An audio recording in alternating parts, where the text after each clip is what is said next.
Ni umukobwa, ni uw'igikundiro, yuje uburanga, ni ubwitonzi, yitwa Mishu.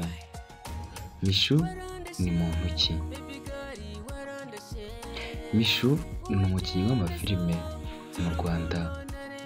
Mishu yavukiye mu karere ka Nyanza, mu murenge wa Kigoma, mu mwaka w'1999. Mishu yize amashuri abanza mu karere ka Nyamagabe, umurenge wa Cyanika, ayisumbuye ayiga i Nyanza muri Maranatha. Mishu yakuze akunda sinema, si ibyamujemo akuze. Yatangiye gushyira ibyifuzo bye mu bikorwa mu mwaka w'2022, ubwo yakinaga filime ya mbere yaciye kuri BRC TV yitwa Ubugome Bujimije.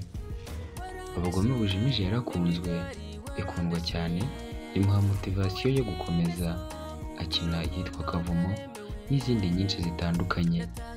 Mishu, umuntu wa mbere wamubonyemo iyo mpano akamushyira imbere ya kamera yitwa Byiringiro Regis. Byiringiro Regis ni kameramani, ni director wa BRC TV. Mishu nuko impano ye yayigaragaje, ayereka Abanyarwanda n'abandi bose muri rusange.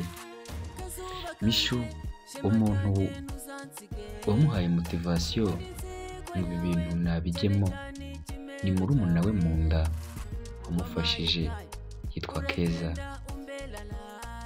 Ese Keza we ni muntu ki? Kuki ari we wafashije uyu muntu kuzamura impano? Keza nitumutinzeho tuzamugarukaho ku nkuru y'ubutaha. Dukomeze kuri Mishu. Ikindi mutamenye kuri Mishu, Mishu mu rukundo ntabwo byakunze kugenda neza. Nta makuru ye menshi yerekeye urukundo azwi, wasanga yarayagize ibanga.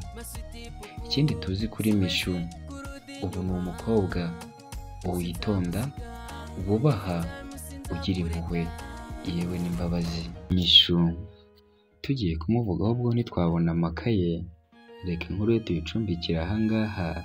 Inkuru zacu zo nakagaruka. Ushaka kunyandikira cyangwa kumvugisha, wampamagara kuri iyi nimero 0788 16 85 6. Yarirunwa nk'ibisanzwe. Ciao ciao.